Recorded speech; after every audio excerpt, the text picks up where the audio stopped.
porque nós teremos um sermão compartilhado. Tenho certeza que será uma grande bênção para todos nós, e já que é compartilhado, eu gostaria aqui de tomar o meu lugar e também convidar as pessoas que estarão aqui junto comigo, pessoas muito especiais, muito sábias, que estarão compartilhando a mensagem dessa manhã com todos nós. Eu quero convidar, em primeiro lugar, o Paulo Rassi. Paulo Rassi é um dos jovens aqui de nossa igreja. Paulo Rassi, ele é muito conhecido de todos, creio eu, e estará me auxiliando no processo bem especial durante o nosso sermão. Vocês já vão descobrir exatamente como vai funcionar. Agora eu gostaria de convidar duas pessoas muito especiais, e o primeiro deles é o pastor de nossa igreja, o pastor José Cardoso. Então eu gostaria de convidar o pastor José para também tomar lugar aqui junto conosco. Acredito que todos vocês já conhecem, já viram o pastor compartilhando algumas mensagens muito bonitas conosco aqui na igreja. E eu também tenho o privilégio de, nesse momento, convidar o pastor-geral da Associação Central Sul-Rio-Grandense, o pastor Marcos Júnior, para também tomar um lugar junto conosco e participar desse sermão todo especial que nós teremos nessa manhã.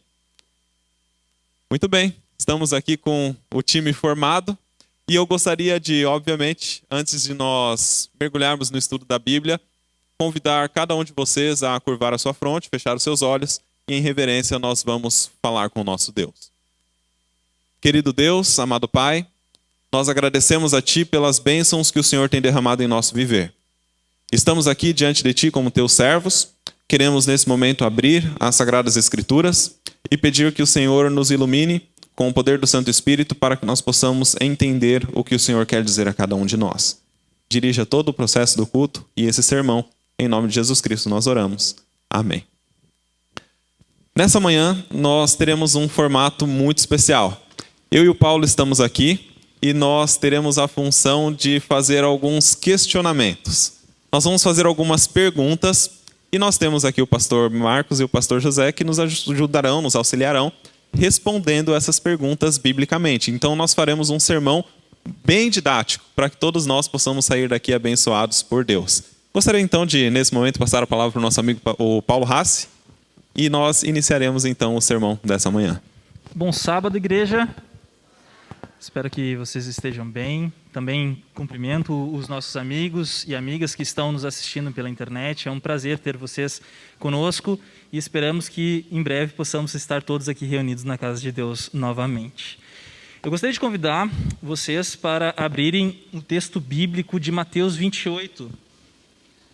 Nós vamos falar sobre um assunto muito importante que a gente escuta bastante, principalmente aqueles que participam das escolas sabatinas. Cada vez mais nós temos ouvido falar sobre uma palavra: discipulado. Aqui, quem encontrou diz amém. Quem não encontrou diz misericórdia. Eu ouvi, hein, pastor? Eu ouvi, vou esperar mais um pouco. O texto bíblico de Mateus diz assim, vamos para o verso 18. Então Jesus chegou perto deles e disse: Deus me deu todo o poder e autoridade no céu e na terra. Portanto, vão a todos os povos do mundo e façam com que sejam meus seguidores, batizando estes seguidores em nome do Pai, do Filho e do Espírito Santo, e ensinando-os a obedecer a tudo o que tenho ordenado a vocês. E lembrem-se disso, eu estou com vocês todos os dias até o fim dos tempos. Esse é um texto bem interessante, né, que ele traz uma ordenança. E eu vou pegar minha colinha aqui, para a gente não fugir muito, para perguntar o seguinte para os nossos pastores. Pastores, a Bíblia ela traz uma ordenança muito clara: ide e fazer discípulos. O que significa, na opinião de vocês, baseados na Bíblia, obviamente, né, essa questão do ir? Isso se aplica ainda para os nossos dias? Ou isso foi uma coisa que Jesus disse lá atrás e a gente já cumpriu essa missão? Muito bem. Primeiro, eu gostaria que vocês dessem uma olhada no verso 18, né? Antes de falar do ir. O verso 18 diz assim: Jesus, aproximando-se, falou-lhes, dizendo: toda a autoridade me foi dada. É importante que há um link aqui na autoridade que foi dada no céu e na terra. para que a gente possa entender o id. Se você for a Daniel, capítulo 7, você vai perceber que aqui há menção a essa autoridade, tá bom? Dê uma olhada aí, Daniel. Olha o que diz aí o capítulo 7, dentro do contexto ali da visão dos animais. E diz assim, o verso 27, o reino e o domínio e a majestade dos reinos debaixo de todo o céu serão dados ao povo dos santos do Altíssimo, e o seu reino será eterno, e todos os domínios o servirão e lhe obedecerão. E se você olhar logo na sequência, você vai ver que está falando ali também, não é, de Cristo Jesus. E se você pegar, por exemplo, um outro texto, além desse de Mateus, capítulo 28, que a gente viu, eu gostaria que você desse uma olhada também num outro texto que está aí também nos Evangelhos, que é Mateus capítulo 7, verso 29, ainda sobre o domínio. Olha o que diz aí Mateus 7, 29. Diz assim, o final do Sermão do Monte, porque eles as ensinava como quem tem autoridade, e não como os escribas. Então, primeiro nós temos que entender quem dá a ordem, e é aquele que tem autoridade. Então, esse é o ponto. Quem tem autoridade é Jesus Cristo. Jesus Cristo, ele dá aqui um rumo, ele mostra para eles, não é, naquele momento, para os seus seguidores, qual deveria ser o caminho. Por quê? Porque ele tem autoridade para fazer isso. E logo em seguida, nós vimos o texto de Mateus 7, ele não tinha uma autoridade simplesmente porque foi colocado, conforme diz Daniel 7, porque ele realmente vivia o que falava. E essa é a diferença, né, entre aquele que é colocado, mas não vive, e aquele que é colocado e vive. Então, Jesus, ele simplesmente diz assim, eu estou falando isso porque eu tenho autoridade para falar. E aí, o id, agora respondendo um pouquinho a questão, só para a gente entender, no grego, esse verbo aqui, né, que é o verbo poreumai, ele está no particípio circunstancial. O que significa isso? Se você não levar em conta a frase toda, você vai ler, ou vai traduzir quase que no gerúndio no português, indo. Mas o problema é que o verbo fazer discípulo, tá, que tem a ver com mateteus no grego, ele está no imperativo. E existe uma regra no grego que é o seguinte, quando um verbo no particípio circunstancial, ele é seguido de um verbo no imperativo, ele também se torna imperativo. E todos os verbos que vêm depois dele. E se vocês olharem, todos os verbos que vêm depois dele, o batizar, não é, que no grego tem a ver com batizondes, ou ensinar, que é didadascontes, na realidade eles também ficam no imperativo. Então, por que é traduzido como id? Porque o verbo principal, que é fazer discípulo, a mensagem principal, que é fazer discípulo, está no imperativo. Ok? Então, essa é uma regrinha de grego que é importante a gente entender. Então, Jesus, ele fala isso porque ele tem autoridade. Não é porque simplesmente veio na cabeça dele agora, eu vou dizer alguma coisa para vocês, não tenho o que dizer e vou dizer isso. Não, ele fala porque isso tem a ver com a essência daqueles que o seguem. E a autoridade é essa que é daquela pessoa que cumpre isto que Cristo disse, ela vem dele, né? Isso que eu acho mais lindo. É Jesus quem dá autoridade, Jesus também quem dá o comando. Então a autoridade para quem prega o Evangelho é a mesma autoridade de Jesus Cristo, por isso a certeza de que tudo vai dar certo quando nós pregamos o Evangelho. Amém. Muito bem. Seguindo então, gostaria de fazer uma outra pergunta para nós dialogarmos a respeito dela.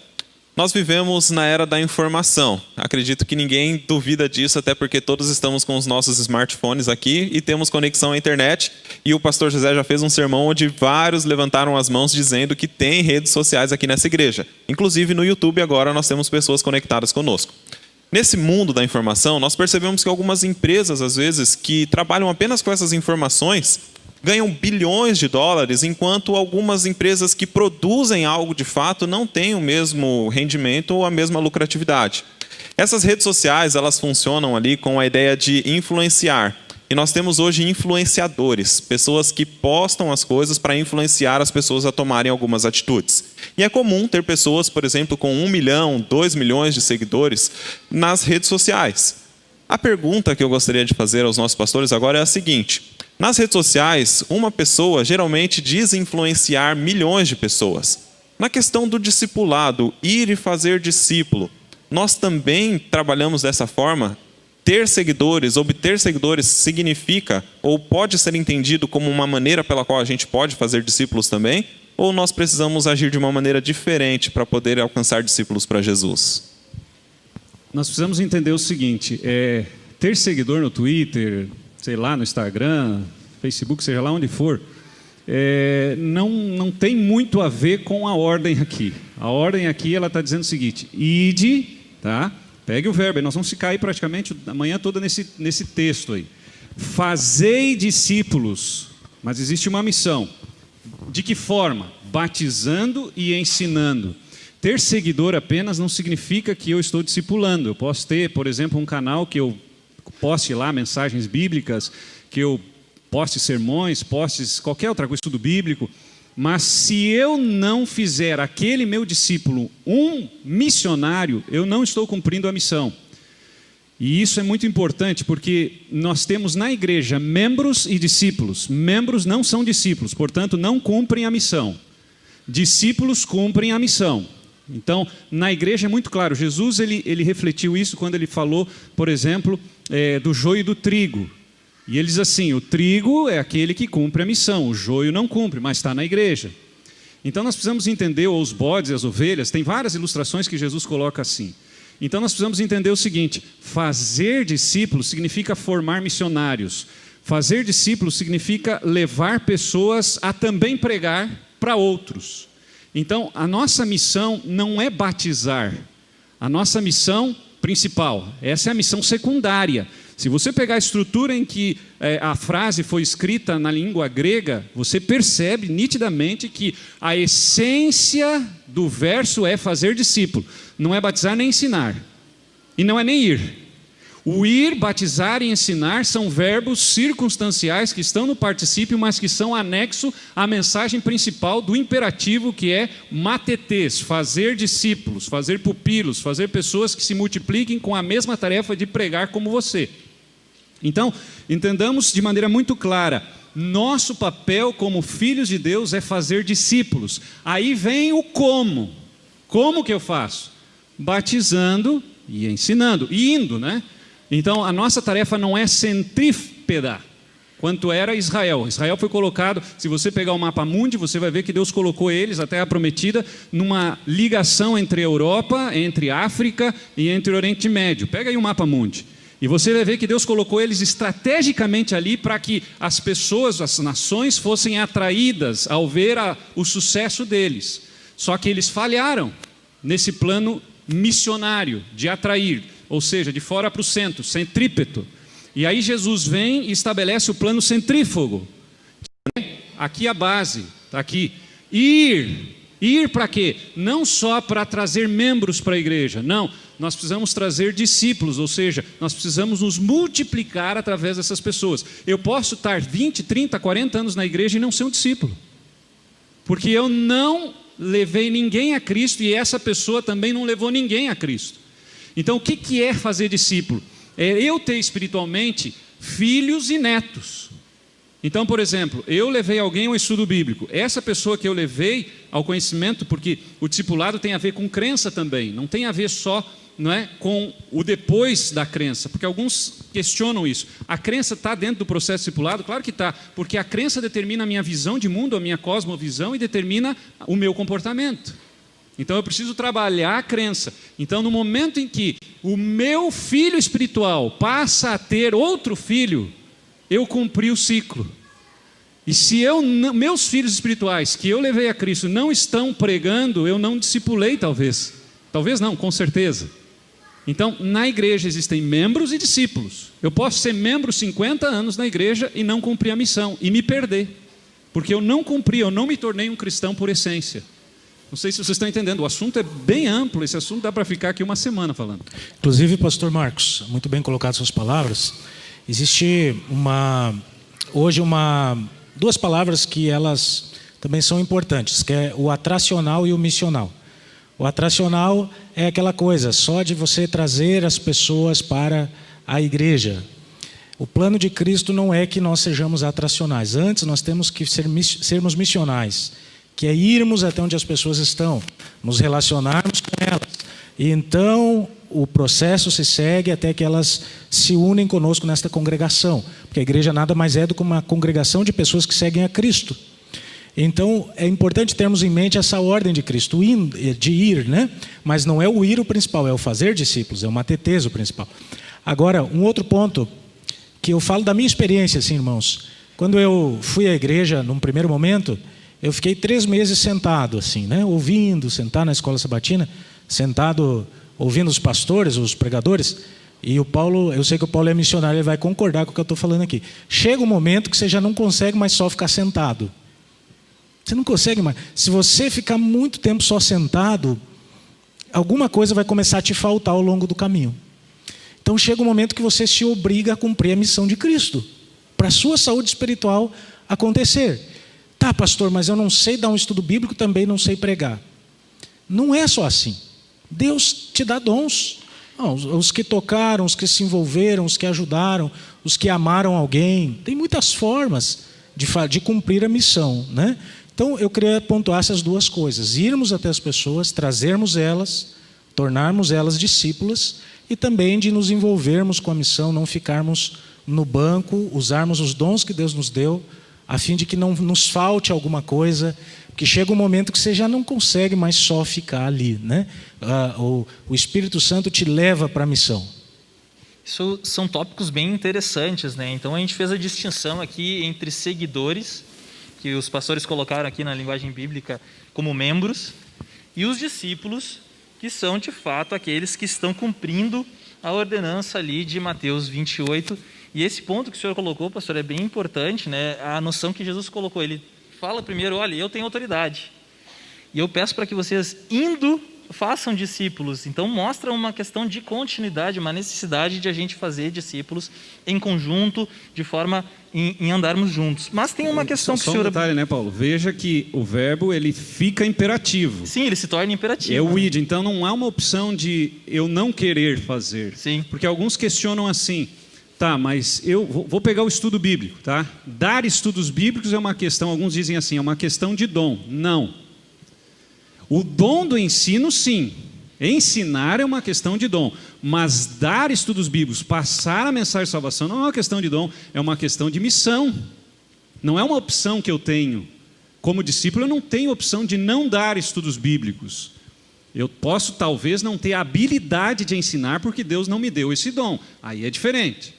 Então, nós temos que entender que ensinar as pessoas, batizá-las, né, mostrar o caminho, é uma obrigação de todos. O livro Serviço Cristão, na página 9, a inspiração, a profetisa de Deus diz assim: todo cristão nasce no reino de Deus como um missionário.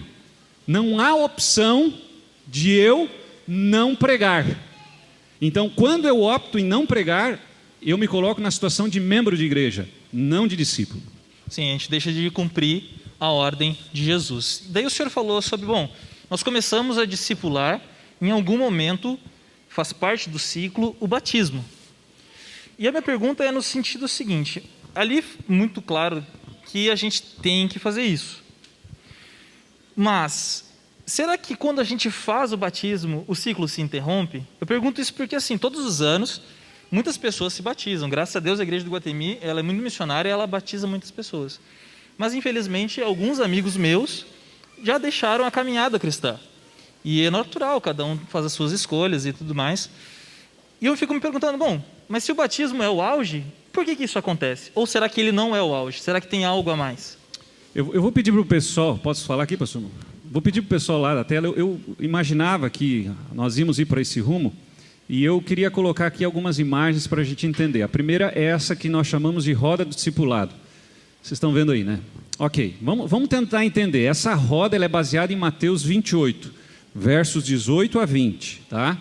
Ela é bíblica, primeiro ponto, extremamente bíblica, baseada nos verbos que nós encontramos aí no texto, e ela mostra como que é, e aí responde aí, Paulo, a questão do ciclo do discipulado. Essa aqui é a roda do membro, vamos dizer assim, ou do discípulo, não do membro, né? Do discípulo.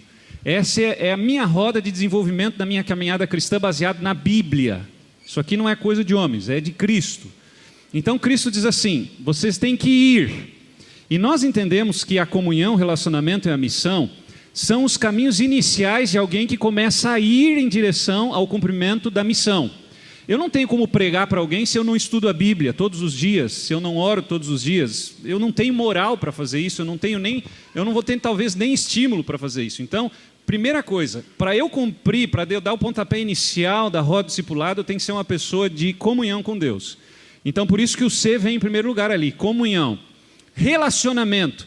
No momento que eu tenho comunhão com Deus, relacionamento com Deus, eu passo a ter relacionamento com pessoas, mas de maneira... não assim de qualquer jeito, não é ocasional, ela é intencional. Então eu passo a viver em prol do discipulado. Todas as oportunidades que eu tenho, eu penso, eu encontrei o pastor Henrique na parada de ônibus, como que eu posso pregar para ele? Eu estou na faculdade, como é que eu posso de alguma maneira levar Jesus? Eu vou ser intencional, então eu começo a me relacionar. E eu começo a cumprir a missão, que é o M, que a gente tem aí nos cartões da Escola Sabatina. Aí, como consequência, eu passo a ensinar aquilo que eu sei. Tem gente que diz assim, eu não sei dar estudo bíblico. Eu não entendo sinceramente, eu não entendo essa afirmação. Para mim, não entra na minha cabeça. Porque se você foi transformado por Cristo, Cristo fez alguma coisa por você, você sabe dar estudo bíblico. Conte o que Deus fez por você. Talvez não aquele formal de pegar um caderninho e dar, mas... Faça do seu jeito. Mas fale das coisas eternas da Bíblia para a pessoa, daquilo que Deus fez por você.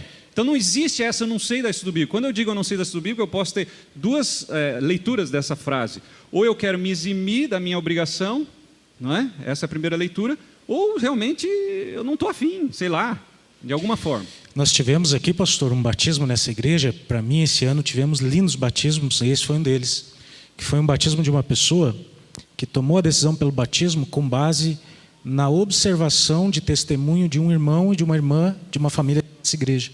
Óbvio que depois ela recebeu o estudo, mas essa família foi o estudo bíblico para eles, e depois falaram do que Deus fez por eles, e depois fizeram um estudo das doutrinas. Então eu entendi que foi um processo muito espiritual, muito guiado pelo Espírito. E sabe, irmãos, eu digo uma coisa para vocês, todo mundo pode dar um estudo bíblico, como o pastor Marcos bem falou. E se você não sabe, às vezes, dar aquele estudo bíblico doutrinário, nós temos aqui um punhado de gente que dá estudo bíblico de cabeça para baixo, de cabeça para cima, faz uma dupla com essa pessoa e se envolve na salvação de alguém. Para fazer discípulos, você também não precisa...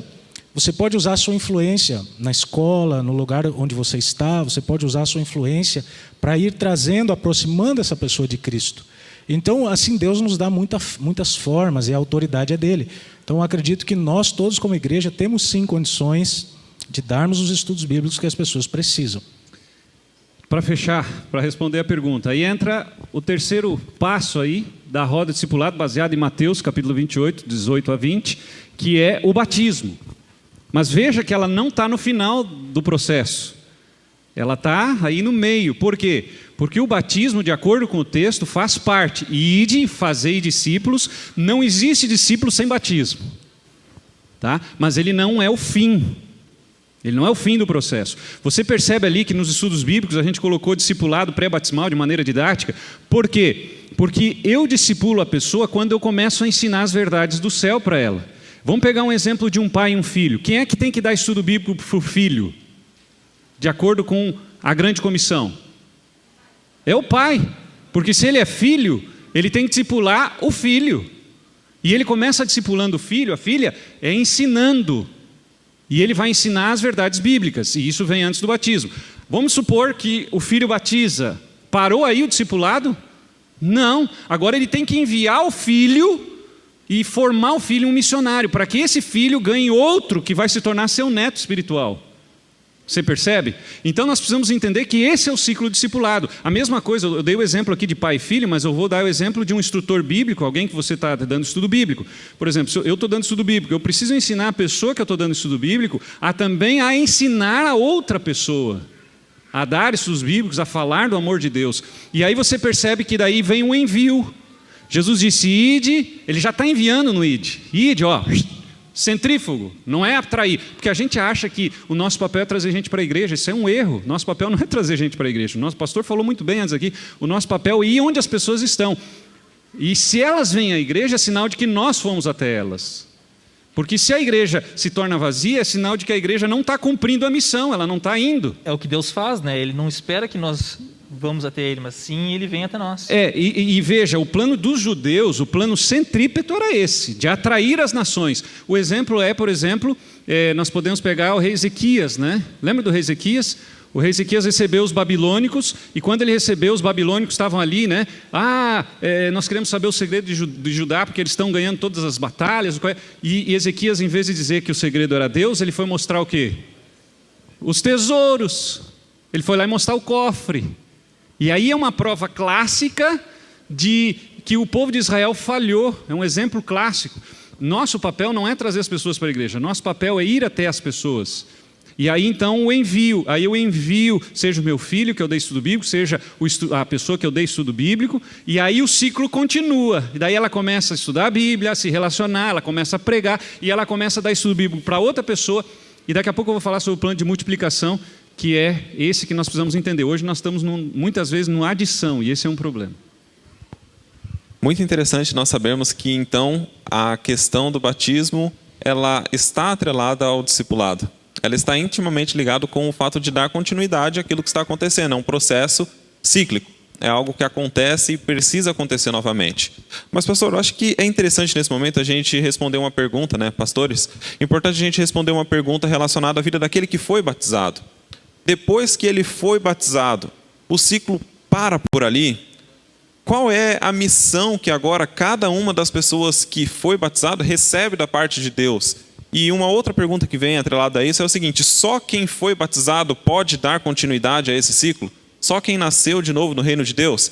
E é interessante ver também a declaração que Jesus Cristo dá, dizendo que estará conosco até a consumação dos séculos. Por que isso é tão importante no entendimento da função que nós recebemos quando nós nascemos novamente? Bem, vocês perceberam aí que o batismo está, né? Se você olhar aí na tela, você vai ver que a roda discipulado tem o batismo. Veja, alguém pode entrar na roda sem ser batizado pelas palavras de Jesus? Não. Porque Jesus disse assim: ide, fazei discípulos, que é o verbo principal, não é? Matetes, e aí então batizando.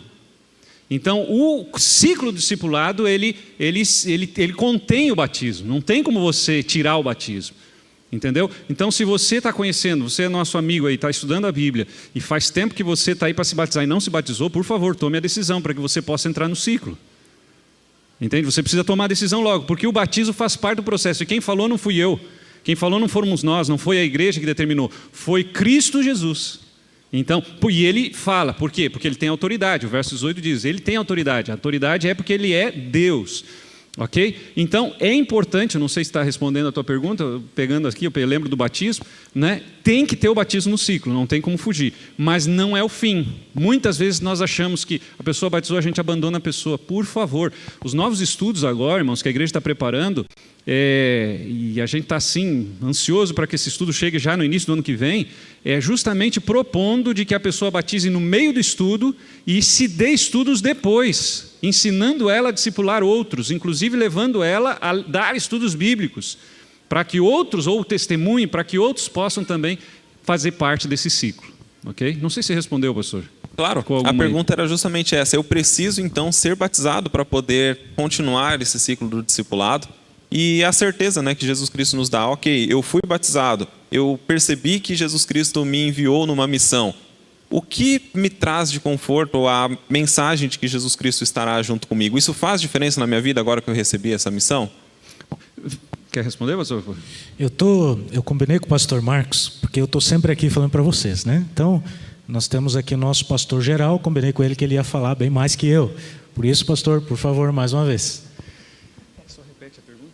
Sim, a ideia é a seguinte: o que nos traz, o que nos causa a certeza de que Jesus Cristo estará sempre conosco? Ok, eu creio que as próprias palavras, porque veja, o verso 18 quando ele diz assim, eu tenho autoridade, e daí o verso 20 ele diz assim, e eu estarei convosco, e quando ele diz ide, ele não está dando opção de nós não termos a companhia dele. Ele está dizendo assim, vocês vão, se vocês cumprirem, eu vou estar convosco até o final. Então quando eu prego, eu não preciso ter medo. Quando eu dou um estudo bíblico, faço uma visita missionária, não preciso ter medo, porque anjos me acompanham e o próprio Cristo me acompanha. Na realidade, amigos, nós precisamos entender uma coisa que é muito difícil o ser humano entender. Quando nós fizemos esse trabalho, nós fizemos o trabalho mais importante que existe no planeta. Mais importante que um presidente de república, mais importante que um juiz. Sabe? Nada é mais importante nesse mundo do que cumprir a grande comissão. Às vezes a gente valoriza alguém que tem nível acadêmico, não é? Alto, tem doutorado, pós-doutorado, alguém que tem, quem sabe, recursos financeiros, alguém que tem status. Queridos, nada tem mais status no reino de Deus do que você discipular alguém. Para Deus, quando Deus olha assim, quem está discipulando está no mais alto nível. Só que nós muitas vezes não vemos isso, nós não entendemos assim. Nós não valorizamos, por exemplo, não é, o trabalho missionário. Para nós estamos indo em nome de Deus. Essa igreja é a embaixada do céu. As paredes aqui não tem muito valor, tem valor talvez financeiro, mas valor para o céu não tem muito valor. Mas esse lugar foi dedicado um dia.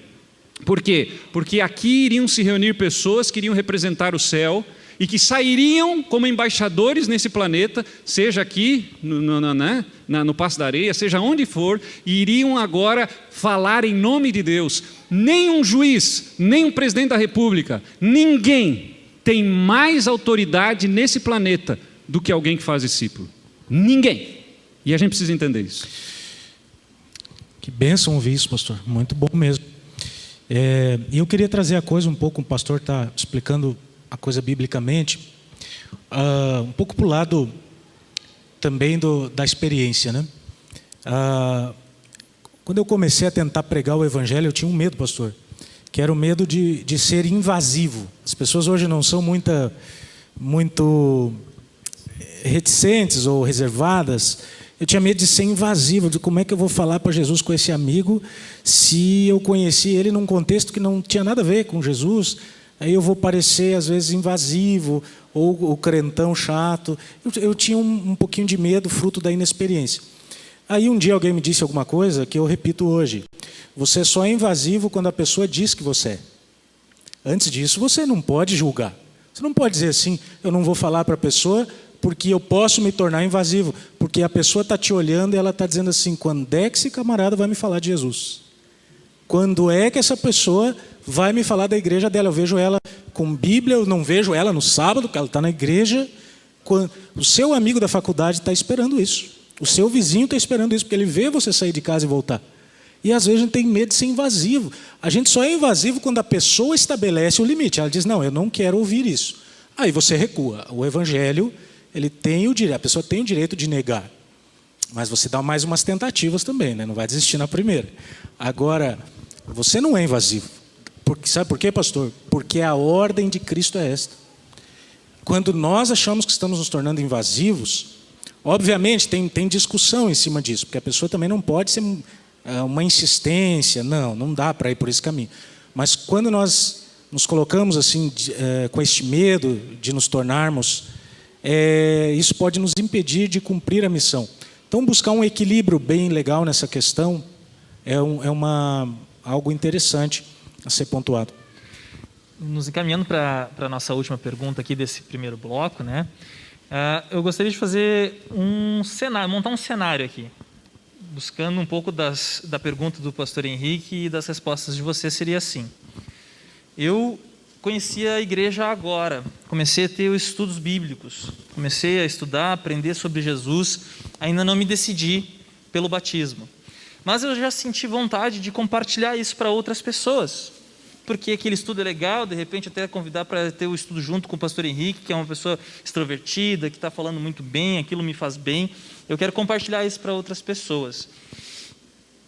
A minha pergunta é, nesse cenário, essa pessoa ela tem autoridade para fazer isso, ela tem liberdade para fazer isso, Cristo incentiva que se faça isso mesmo antes do batismo? E a segunda pergunta é, se por outro lado, o outro irmãozinho que não é o pastor Henrique, que deveria estar junto com o pastor, a dupla missionária que não está indo junto com o pastor Henrique, ele deixa de ser um discípulo de Cristo quando ele foi muito ativo, mas em algum momento ele decide: agora eu vou tirar uns anos sabáticos aqui, eu estou muito cansado. Não que eventualmente as circunstâncias da vida não forcem a gente, né? Mas intencionalmente, tendo condições, ele decide não participar desse ciclo. Ele optou por deixar de ser discípulo de Cristo mesmo sendo batizado? A pessoa que não é batizada, se você voltar ali à roda discipulado, que é baseada na Bíblia, ela pode ser um discípulo sim e deve pregar. Faz parte do discipulado antes do batismo, ela já se tornar uma missionária. Então não há nenhum problema, acho que isso está claro. Segundo ponto, alguém pode deixar de ser discípulo? Claro, claro que pode. No momento em que eu rejeito a missão, eu deixo de cumprir o caminho do discipulado, eu saio do caminho do discipulado, eu saio do processo da roda do discipulado. E eu posso sair na hora que eu quiser, Deus me dá essa liberdade. Se eu quiser sair na primeira parte, na segunda, na terceira ou na quarta. Só que, obviamente, consequências virão. Porque cristão não é aquele que frequenta uma igreja, cristão é que cumpre a missão de discipular, de fazer discípulo. Porque às vezes a gente diz, eu sou cristão, mas se eu não faço o que Cristo fez, eu não sou cristão. Eu digo que sou cristão. Aí é uma diferença muito grande.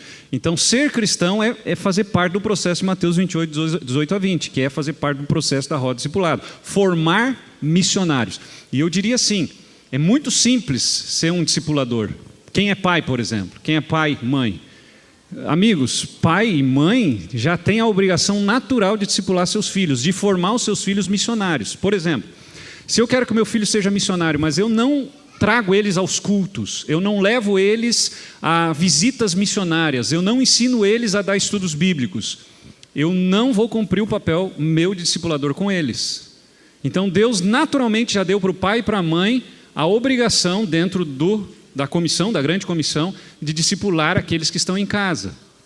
Então, se um filho se abandonar o caminho, mas eu fiz a minha parte, o problema é dele. Agora, se o filho abandonar o caminho e eu não fiz a minha parte, o problema é meu. Eu não tenho filhos, mas uma coisa que eu observo é que os pais eles têm a incumbência de preparar os seus filhos para a vida. Ou seja, em algum momento eles vão... Para a vida eterna. Para a vida prática e para a vida eterna. Então, é um bom exemplo de como funciona o ciclo, né? Recebeu, ensinou e preparou. Dentro desse cenário, a gente vai entregar a palavra então para o senhor, ou as considerações também aqui do pastor José, para que o senhor possa se encaminhar para o segundo momento, onde o senhor vai fazer o fechamento da mensagem dessa manhã. Por favor, pastor José, pastor Henrique. Minha consideração, irmãos, é o chamado de Cristo a nós, né, para pregarmos o Evangelho. Eu sei que tem alguém que você quer levar aos pés de Cristo, talvez você não sabe como. A mensagem de Cristo é, primeiro, amar as pessoas, ganhar a confiança, abençoar as pessoas. Eu lembro de uma experiência que uma pessoa me contou, assim, coisa de 30 segundos, que ela me disse que um dia encontrou alguém na rua, fez amizade com a pessoa, pegou o telefone, ligou para a pessoa, disse assim, eu gostaria de ir na tua casa para te levar uma caixa de bombons. Descobriu que a pessoa gostava. E ao ligar, combinou um horário com a pessoa, era uma bancária no centro de São Paulo, foi até lá e a bancária atrasou-se. E São Paulo é chuva, né, à tarde, a terra da garoa. Choveu, ela ficou lá se molhando 2 horas esperando a bancária chegar. E aí então, a bancária chegou, ficou boquiaberta, ela disse assim, eu não acredito que você esperou todo esse tempo aqui para me dar esse presente, na chuva. Ela disse, esperei. Por que você fez isso? Fiz isso porque Cristo me manda fazer. É assim que a gente faz. A gente abençoa as pessoas. O cristão tem que ser uma bênção onde ele for. E primeiro com amor, não é você chegar já querendo... Não, daí é invasivo. Primeiro é amando a pessoa. E quando ela te perguntar, por que você fez isso por mim? Você diz assim, porque Cristo mandou. Quem é esse Cristo? Aí abriu a porta, né? Nós temos que estar preparados para respondermos a razão da esperança que é em nós. E se tem resposta é porque tem que ter pergunta. Se não tem pergunta, para que resposta? Então, queridos, vamos abençoar as pessoas. Ir até elas, trazer elas a Cristo, torná-las discípulas e depois elas farão outros discípulos. Pastor, Deus lhe abençoe na mensagem final. Deus lhe use poderosamente. Pastor Henrique, alguma consideração? Bem simples, direto. Acredito que na última pergunta, a ideia e a certeza de que Jesus Cristo estará conosco nos ajuda a entender que nós precisamos ir. E o Espírito Santo de Deus, o próprio Cristo prometeu, nos auxiliará naquilo que nós precisamos falar. Então o medo se desfaz de falar, de pregar, de ser um discipulador, quando nós temos a certeza de que Jesus Cristo está conosco. Acho que é essa certeza que eu gostaria de enfatizar. Amém. Então, pastor, a palavra segue com o senhor. E nós nos despedimos por aqui para deixar o pastor à vontade. Um bom sábado a todos e que Deus abençoe.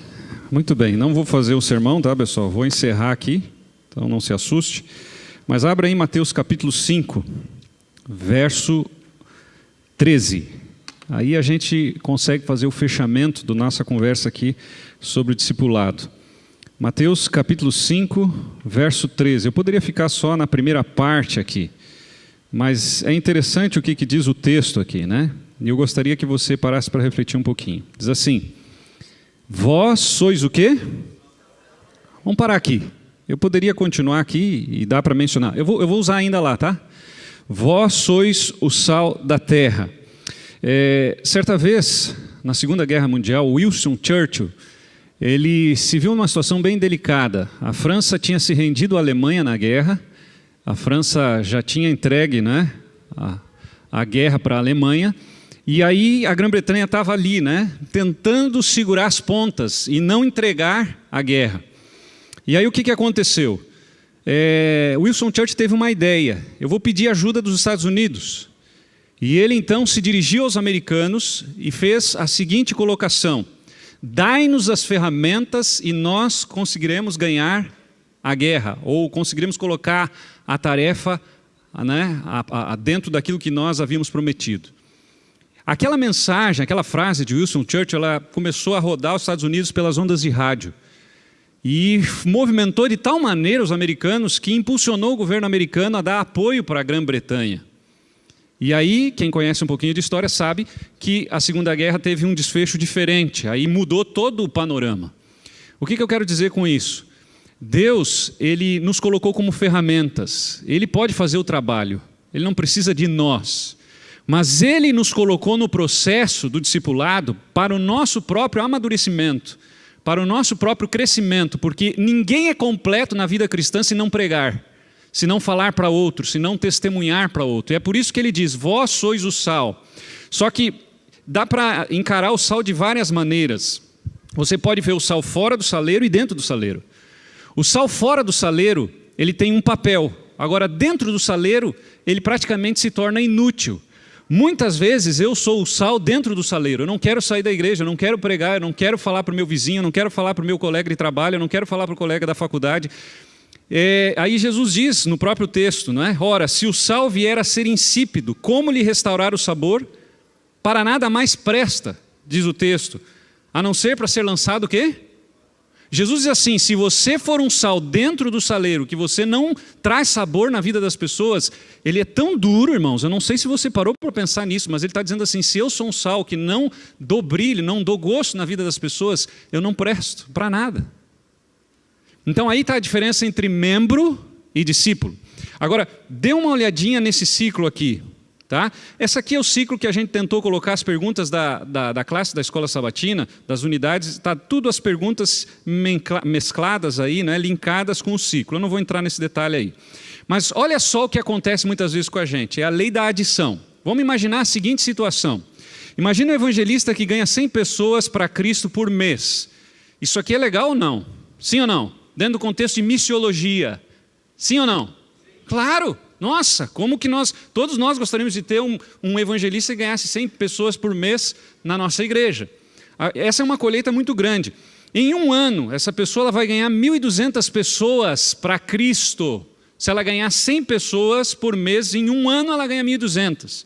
Então, veja só, num período de 20 anos, ela ganhou quantas pessoas para Cristo?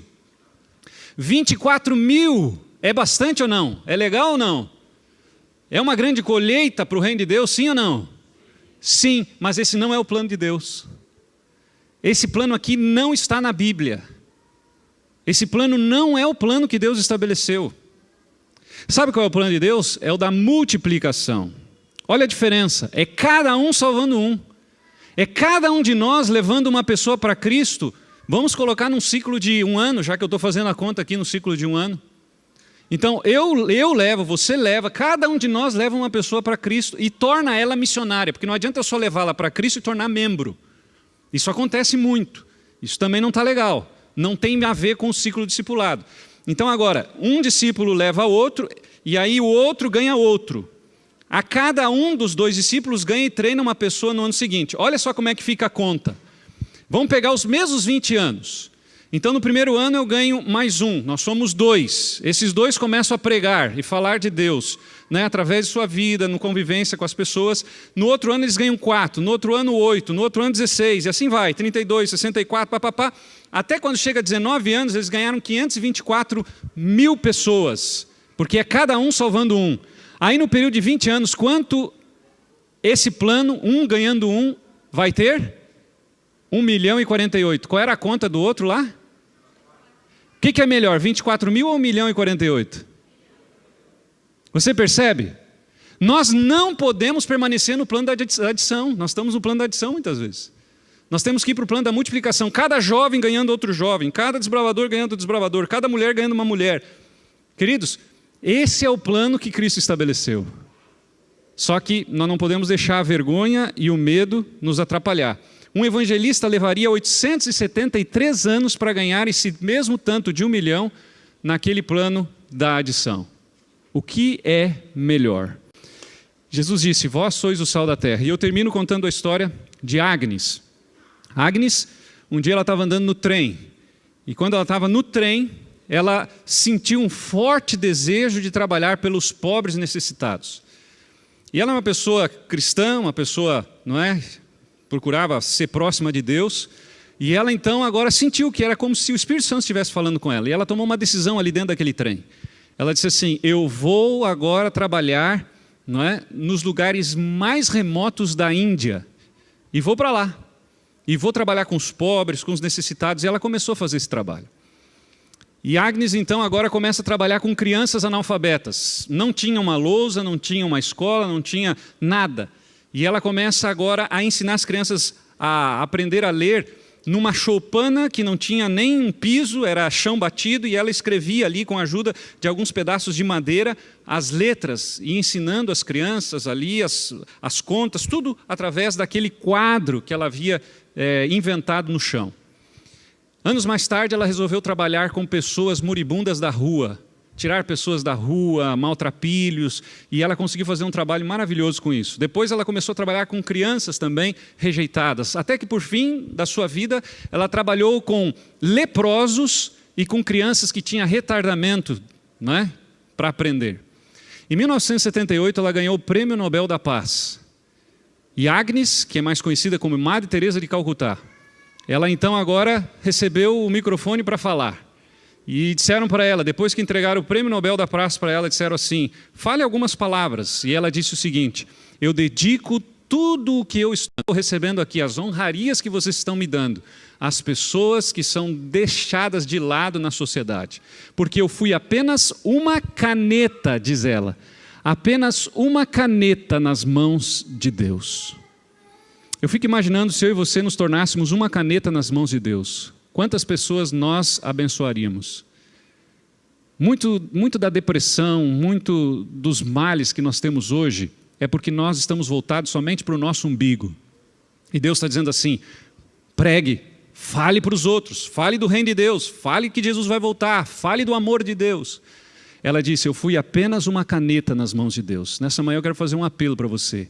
Seja você também uma caneta nas mãos de Deus. Deixa Deus dirigir a tua vida. Tem vizinhos teus que estão lá na rua que você está e que precisam ser salvos e Deus te escolheu para você ser uma caneta nas mãos dele. Tem parentes seus que você precisa falar do amor de Deus. Você precisa ser o sal. Tem colegas seus, tem pessoas desconhecidas, mas eu e você precisamos ser uma caneta nas mãos de Deus. Nessa manhã eu gostaria de fazer esse apelo para você. Quantos de nós gostaríamos de ser uma caneta, ser o sal, ser a luz? Quantos de nós gostaríamos de deixar de olhar para os nossos interesses e começar a olhar para os interesses de Cristo Jesus? Ide e fazei discípulo. Foi isso que Jesus nos ensinou, mais nada. É tão simples que a gente complica. Ide e fazei discípulos. Eu quero fazer o primeiro apelo aqui, para os pais. Quem é o primeiro pai, a primeira mãe que gostaria de dizer nessa manhã, eu vou ensinar meu filho a ser um missionário, eu vou ensinar minha filha a ser uma missionária. Eu gostaria de ver você em pé, porque eu quero orar por você. Somente os pais agora. Aqueles que vão dizer assim, eu vou, a partir de agora, se eu não estou fazendo, e se eu já estou fazendo, eu vou dar continuidade, mas eu vou ensinar meu filho a ser missionário, a ser um discípulo de Cristo. Eu vou estudar a Bíblia com ele, eu vou levar eles nos estudos bíblicos que eu dou, eu vou levar nas visitas, eu vou trazer nos cultos de domingo e quarta-feira, para mostrar para eles que as coisas de Deus têm valor. Amém. Amém por isso. Creio que o pessoal do Ministério da Família deve ficar feliz por ver vocês aqui. Porque as estatísticas mostram que a igreja adventista poderia ser maior se os pais tivessem cuidado somente dos filhos e não deixado eles saírem da igreja. Hoje as estatísticas da Igreja Mundial, da Conferência Geral, nos dizem isso. Nós poderíamos ter mais membros do que temos se os pais simplesmente tivessem cuidado dos filhos. Os pais, infelizmente, no geral, não fizeram discípulos. Agora eu quero fazer um apelo aqui. Cadê os líderes dessa igreja? Eu quero ver aqui os líderes que lideram essa igreja. Quantos de vocês gostariam de dizer assim, eu quero ser um discipulador, eu não quero ser apenas um montador de programas. Eu quero botar minha igreja para a rua, eu quero botar minha igreja para salvar o mundo. Quero ver os líderes aqui. Vocês podem vir à frente, líderes. Nós temos mais responsabilidades. E a gente precisa tomar atitudes mais sérias aqui. Porque nós temos um peso maior sobre as nossas costas. Nós precisamos fazer todas as ações da igreja voltadas para cumprir a missão. Não adianta ter departamentos que não cumpram a missão. Departamentos que andam desunidos. A desunião é uma semente do diabo. E você não pode deixar isso. E nós, líderes, temos que nos unir para cumprir a missão. E amém porque vocês estão chegando aqui. Deus está nos dando essa incumbência. Agora, eu quero convidar o restante da igreja. Quantos gostariam de fazer discípulos a partir de então? Aceitar o chamado que não é de um pastor falho, não é de uma igreja, mas é do próprio Cristo, do próprio Senhor e mantenedor da vida. Eu quero convidar você a ficar em pé também. Você que é jovem, você que é juvenil, você que é membro dessa igreja. E nós estamos agora, nessa manhã, nos comprometendo com o céu, de cumprir a grande comissão e fazer a roda do discipulado realmente andar à frente. Vamos orar? Amantíssimo Pai que está nas alturas do céu, nós estudamos um pouquinho aqui sobre o discipulado de uma maneira diferente. A tua serva disse que nós temos que tirar de vez em quando sábados para conversar através não de um sermão, mas de metodologias diferentes, como do ensino, e fizemos isso hoje, cumprindo aquilo que a tua serva disse na inspiração. Hoje foi um pouquinho diferente, mas nós estamos fazendo aquilo que o Senhor nos ensinou. Mais ensino e menos comunicação, talvez, mas mais ação e menos discurso. É isso que nós precisamos. E nessa manhã, Pai, nós estamos aqui nos comprometendo contigo a discipular as pessoas que nos odeiam. Os pais estão se comprometendo aqui a ensinar Bíblia para os seus filhos, a comprarem a lição da escola sabatina, a trazer os filhos na igreja, nos domingos, nas quartas, não importa que hora tivermos culto, os pais estão dizendo, nós vamos colocar o reino de Deus no coração de nossos filhos. Eles estão dizendo que vão levar os filhos nas visitas missionárias, que vão fazer de tudo para que esses meninos e meninas se tornem grandes pregadores da tua palavra. Querido Deus, aqui estão os teus líderes da igreja. Eles estão aqui dizendo que vão fazer de tudo, investir tempo, recursos para que esta igreja discipule também. E aqui estão jovens, juvenis, crianças que também estão se comprometendo com isso. Que o Senhor nos ajude a sermos o sal da terra e que nós possamos, Pai, deixar de ser membros para sermos discípulos na essência da grande comissão. Fica conosco, derrama o Espírito Santo sobre nós. Abençoe o restante desse sábado, que é festivo.